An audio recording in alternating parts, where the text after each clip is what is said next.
যে ভাতৃ শিবির তো আমাকে এখন পিতৃ শিবিরে সভাপতি করতে হবে, কারণ আরমান মিয়ার সদস্যের যাওয়াতে আমি তখন পিতৃ শিবির হয়ে গেছি। আলহামদুলিল্লাহ, রফিক ঘোষণার অর্ধেক বলেছে, বাকি অর্ধেক বলে নাই। মিষ্টি যখন খাওয়ানো হবে ইনশাআল্লাহ শ্রেষ্ঠ সাংস্কৃতিক কার্যক্রম উপহার দেওয়া হবে ইনশাআল্লাহ। 2005 সালের শ্রেষ্ঠ সাংস্কৃতিক কার্যক্রম। কারণ পুরাতন ঘির নাকি দাম বেশি। তো মল্লিকের গান শুনলে কেমন হবে? তোমাদের কেমন লাগে মল্লিকের গান? তার সকণ্ঠে কি বলো? আর মোল্লা ভাই যদি বুলবুলের গান শোনায়, মোল্লা ভাই কই আজকে? ওকে, তো আমি বলছিলাম আলহামদুলিল্লাহ। আর তোমাদের ভিতরে যারা আছো এখানে ডান দিকে বাম দিকে, আমি আগে গতবার বলেছিলাম, তার আগের বার সবার জন্ম হয়েছে আলহামদুলিল্লাহ আমার বিদায় নেওয়ার পরে।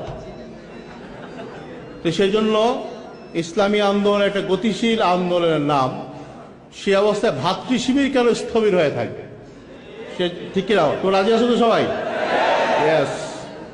তো আজকে সভাপতি বৈঠক চালানোর জন্য আসলে মঞ্জু আচ্ছা, তো আমি কালো দাড়ি খুঁজতেছিলাম। প্রাক্তন দিবস কালি দাড়ি প্রায় নাই, সবাই সাদা দাড়ি হয়ে গেছে। তবে নুরুল ইসলাম, হ্যাঁ, তো নুরুল ইসলাম বুলবুল এই অনুষ্ঠানটা চালাবেন। আর সভাপতি আসনে থাকবেন, সভাপতি নিজেই ঘোষণা করতেছেন আর কি। না না, আমি না সাধারণত বাইক ছাড়ি না, কি আবার দখল করে লয়ে যায় না। তো আমি আমার অ্যাবসেন্সে কামরুজ্জামান ভাই বৈঠকে সভাপতিত্ব করবেন। আমাকে কিছুক্ষণ পরেই ইসলামী মিশন অফ জাপান এদের মানে অ্যানুয়াল কনফারেন্স আছে, সেই কনফারেন্সের জন্য আমাকে রওনা দিতে হবে ইনশাআল্লাহ। না না, আমি ওদের সামনে একাধিক অল্টারনেটিভ প্লেস করবো আজকে ইনশাআল্লাহ। ভাতৃ শিবির অন্যান্য অনেকে বলে জামাত ইসলামেতে বা ইসলামী আন্দোলনের নেতার অভাব, দেখাতে চাই নেতার কোনো অভাব ইনশাআল্লাহ নাই।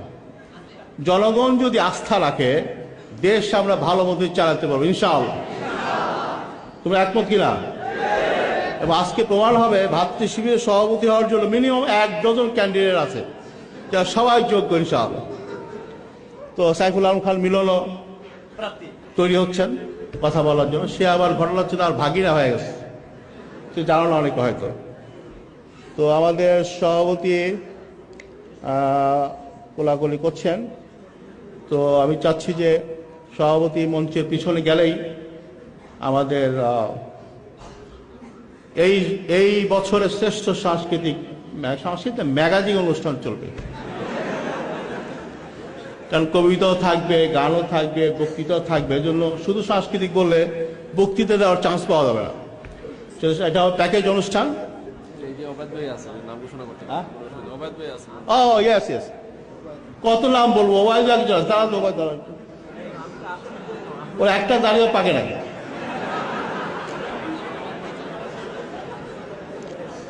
তো ওবায়দ, মঞ্জুর এরা সবাই প্রোগ্রাম চালাবে। কামরুজ্জামান ভাই সভাপতিত্ব করবেন। আর কেন্দ্রীয় সভাপতি মঞ্চ অনুষ্ঠান ত্যাগ করার আগে আমি 2-4টি কথা বলে পরে হয়তো অনুষ্ঠান শুরু হয়ে গেলে বলা যাবে না। নাম্বার আমি আগে একটা কথা বলে ফেলেছি যে জামাত ইসলামী বা ইসলামী আন্দোলন আজকে যদি আল্লাহ পাক আমাদের ক্ষমতা দেন, আমরা 4 পার্টি থেকে অনেক ভালো দেশ চালাতে পারবো ইনশাআল্লাহ। আমাদের হাতে সাফিসিয়েন্ট ম্যান পাওয়ার তৈরি হয়েছে। তবে আল্লাহর নিজের একটা সুন্নত আছে, সে অনুযায়ী তিনি দায়িত্ব দেবেন। আজকে সকালে বক্তৃতা শুনেছ তোমরা। প্রস্তুতি নেওয়া আমাদের কাজ, আর দায়িত্ব দেওয়া কার কাজ? আল্লাহর কাজ। আল্লাহ পাকের একটা সুন্নত হচ্ছে তিনি দায়িত্ব দেওয়ার আগে পরীক্ষা করেন। তো সেই হিসাবে আগামী 5-10 বছর আমাদের জন্য ফেয়ার ওয়েদার নাও থাকতে পারে। ফেয়ার ওয়েদার বুঝো তো? গত 5 বছর যে ফেয়ারওয়েলটা ছিল, আমরা আল্লাহর কাছে দোয়া করছি যে আল্লাহ আপনি তো পরীক্ষা ছাড়া দায়িত্ব দেবেন না, পরীক্ষাটা যেন হালকা হয়। কি বলো? আমরা আল্লাহর কাছে দোয়া করব আল্লাহ পাক যেন আমাদেরকে হালকা পরীক্ষা দিয়ে পাস করায় দেন।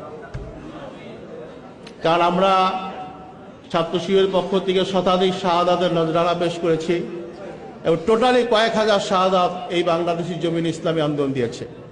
আল্লাহ পাক যেন আমাদের পরীক্ষা হালকা করে দেন এই দোয়া করে আগামী দিনগুলোতে ইসলামী আন্দোলনকে আল্লাহ পাক যদি পরীক্ষা করতে চান, যে আন্দোলনের সদস্য যারা, সাথী যারা, তারা শক্ত আছে কিনা, সে পরীক্ষায় আল্লাহর উপর তাওয়াক্কুল করে ময়দানে শক্ত হয়ে দাঁড়ানোর সাহস আছে সবাই ইনশাআল্লাহ।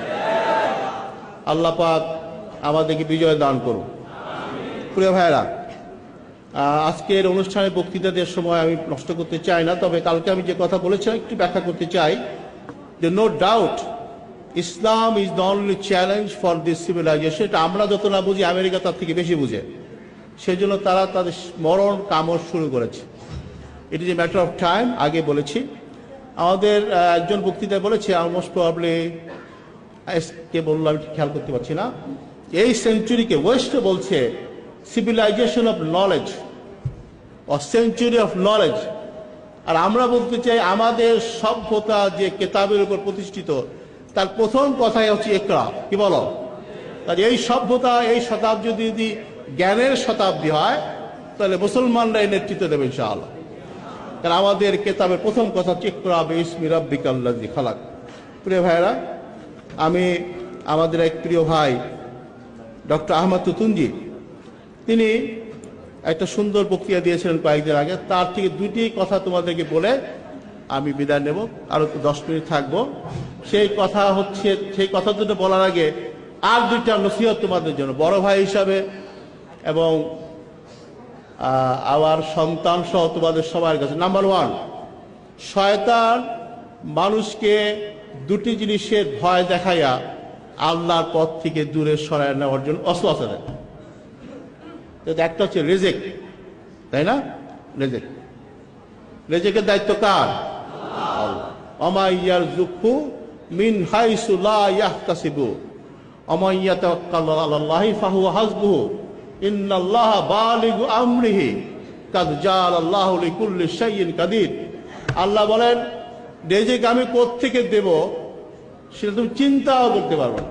মিন হাইসু লা ইয়াহতাসিবু, কাজে রিজিকের দায়িত্বটা আল্লাহর উপর ছেড়ে দিয়ে আমি তোমাদের কাছে, তোমাদের বড় ভাই হিসাবে, প্রাক্তন হিসাবে এবং ঘটনাক্রমে তোমাদের পিতা হিসাবে বলতে চাই, রিজিকের পিছনে দৌড়ানো আল্লাহর বান্দার কাজ হতে পারে না। রিজিক কার কাছ থেকে আসে? আল্লাহর কাছ থেকে। রিজিকের দায়িত্বটা আল্লাহকে দিয়া আমরা আল্লাহর কলেমা তুলে ধরার জন্য সাধনা করব ইনশাআল্লাহ। তোমরা জানো, আল্লাহ রসুলকে এক সাহাবী বলেছেন, ইয়া রাসূলুল্লাহ, যুদ্ধ তো মানুষ আমরা করি বাহাদুরির জন্য, যুদ্ধ আমরা করি বংশের জন্য, যুদ্ধ আমরা করি দেশের জন্য, জিহাদ ফি সাবিলিল্লাহ সংজ্ঞা আপনি দিন। আল্লাহ রসুল বলেছিলেন, সেই কাজ জিহাদ ফি সাবিলিল্লাহ হবে, সেই জিহাদ ফি সাবিলিল্লাহ, সেই জিহাদকে আল্লাহর রাস্তায় হবে, যার উদ্দেশ্য থাকবে ইলাই কালিমাতুল্লাহ, ইলাই কালিমাতুল্লাহ, আল্লাহর কলেমার পতাকা তুলে ধরার জন্য যে জিহাদ পরিচালিত হবে সেটাই হচ্ছে জিহাদ ফি সাবিলিল্লাহ। আসলে আমাদের সবার জীবনের লক্ষ্য হোক, আমাদের সাধনা একটাই, কলেমাকে তুলে ধরা। প্রিয় ভাইরা, কবি শিবির সঙ্গীতের লেখক এসেছে, ডাক্তার বসে দাঁড়ান। হ্যাঁ, পদ্মা মেঘনা যমুনার তীরে গানটা জানো না? ইনি হচ্ছেন সেই কবি। আমাদের রাজশাহী শহরের সভাপতি ছিলেন ডক্টর মোর্শেদ। দাঁড়িয়ে একটাও পাকে না, খেয়াল করছো তো? দাঁড়িয়ে একটাও পাকে না। তো নিজে ভালো গায়ক, তো সুযোগ পেলে তার গান আমরা শুনবো ইনশাআল্লাহ। 2 নম্বর হচ্ছে মৃত্যুর ভয়। মৃত্যুর দায়িত্ব কার? ওমা কানা লিনাফসিন আন তামুতা ইল্লা বিইজনিল্লাহি কিতাবাম মুআজ্জালা। আল্লাহ বলছে কারো মৃত্যু হয় না কারো অনুমতি ছাড়া, আল্লাহর অনুমতি ছাড়া, বিইজনিল্লাহ। এবং সেটা নির্দিষ্ট কেতাবে লেখা আছে। কাজে মুসলমানরা ফাঁসির মঞ্চে দাঁড়ায় বলতে পারে জীবন মৃত্যুর ফয়সালা কোথায় হয়? আসমানে। আমরা কি পারবো এ কথা বলতে? ইনশাআল্লাহ, ইনশাআল্লাহ। আমরা যদি রেজেক্ট এবং মৃত্যুকে জয় করতে পারি, ইসলামী আন্দোলনকে কেউ বাংলাদেশের জমিনে ঠেকাতে পারবে না, ইনশাআল্লাহ। ভাই তুতুনজি দুটো কথা বলে শেষ করছি, কারণ এই প্যাকেজ অনুষ্ঠানের বক্তৃতাকে আমি দীর্ঘায়িত করতে চাই না। 1 নম্বর, তিনি বলেছেন ইসলাম যেহেতু শ্রেষ্ঠ, আমরা যারা ইসলামী আন্দোলনের কর্মী আছি, আমরা যে কাজটি করব, আমি যদি শিক্ষক হই, আমি যদি অফিসার হই, আমি যদি ব্যবসা করি, আমি যদি কোনো কাজ করি, that should be the best. আমি যদি শিক্ষক হই, I will be the best teacher. আমি যদি ব্যবসায়ী হই, I will be the best businessman. Best মানে কোটিপতি না, আমলদার হিসাবে, ওয়াদা রক্ষার দিক থেকে। আমি যদি একটা ছোট্ট হাসপাতাল করি, that should be the best in all sense. কাজে ইসলামী আন্দোলনের কর্মীরা যে কাজ করবে সে কাজটা এক্সেলেন্ট হতে হবে। আমরা যদি এক্সেলেন্সের পরিচয় দিতে পারি, মানুষ তখন বুঝবে দে আর দ্য পিপল যাদের জন্য জাতি অপেক্ষা করছে। এই যে 20 তারিখ 28 তারিখ সম্মেলন হয়ে গেল, এটা সাইজের চাইতেও, এর আয়োজনের সাইতে, আয়তনের চাইতে মানুষ যে কথাটা বলছে, এটা তোমরা অনেকে জানো, তো আমি বলছি, সবাই যেটা বলছে এটা হচ্ছে আমাদের জয়। কি এত সুশৃঙ্খল, এত নিয়মতান্ত্রিক, লক্ষ লক্ষ লোক একসাথে বসলো, অন্য কোনো পার্টি হলে এটা সম্ভব ছিল না। জামাত ইসলামী মর্যাদা অনেক বাড়িয়ে দিয়েছে। ইনশাআল্লাহ আমরা জামাত হিসাবে ও ব্যক্তি হিসাবে যে কাজই করব, মানুষ যেন বলে এটা সবচেয়ে সুন্দর কাজ, এক্সেলেন্ট। আমাদের সব কাজ এক্সেলেন্সের পরিচয় দিতে হবে। স্বদেশ মানুষ বুঝে, যে সংগঠনের লোকেরা এক্সেলেন্ট কাজ করতে পারে তারা মানুষ হিসেবে এক্সেলেন্ট। 2 নম্বর তিনি বলেছেন আমাদের গতি বাড়তে হবে। ওদের গতি যদি হয় 5 মাইল, আমাদের গতি হতে হবে কমপক্ষে 6 মাইল। আমাদের গতি যদি না বাড়ে, ডাইনামিজম না বাড়ে, আমরা ওদিকে ওভারটেক করতে পারবো না। আল্লাহ পাক আমাদের সবাইকে এই শতাব্দীর, এই সভ্যতার ভালো জিনিসগুলো আত্মস্থ করবার এবং ওদের চাইতে শ্রেষ্ঠ সভ্যতা উপহার দেওয়ার জন্য আমাদের সবাইকে কবুল করুন, আমিন। প্রিয় ভাইরা, যেহেতু আমার ছেলে এখানে উপস্থিত আছে, তার উদ্দেশ্যে একটা কথা বলতেই হয়। আমি বিশ্বাস করি আমাদের আন্দোলন প্রজন্ম থেকে প্রজন্ম চলবে ইনশাআল্লাহ।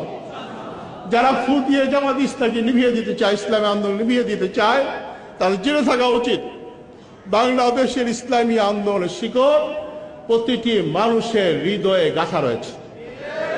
কাজ ইসলামী আন্দোলনের উপর হাত দেওয়া মানে হচ্ছে 14 কোটি মানুষের সাথে যুদ্ধ ঘোষণা করা। ইনশাআল্লাহ আল্লাহ যদি আমাদের সাথে থাকে, দুনিয়ার কোনো শক্তি নেই যারা আমাদেরকে পরাস্ত করতে পারে। আমাদের শপথ হওয়া উচিত, আমরা যতদিন জীবিত থাকবো, কলেমা পতাকা আমাদের হাতে থাকবে। আমার পর আমার ছেলে, তারপর তার ছেলে, বংশ থেকে বংশান্তর পর্যন্ত আমরা কলেমার পতাকা তুলে যেতেই থাকবো ইনশাআল্লাহ, যতদিন দিন পরিপূর্ণ বিজয় লাভ না করে। আল্লাহ পাক আমাদের সবাইকে এই তৌফিক দান করুন, আমিন। আসসালামু আলাইকুম।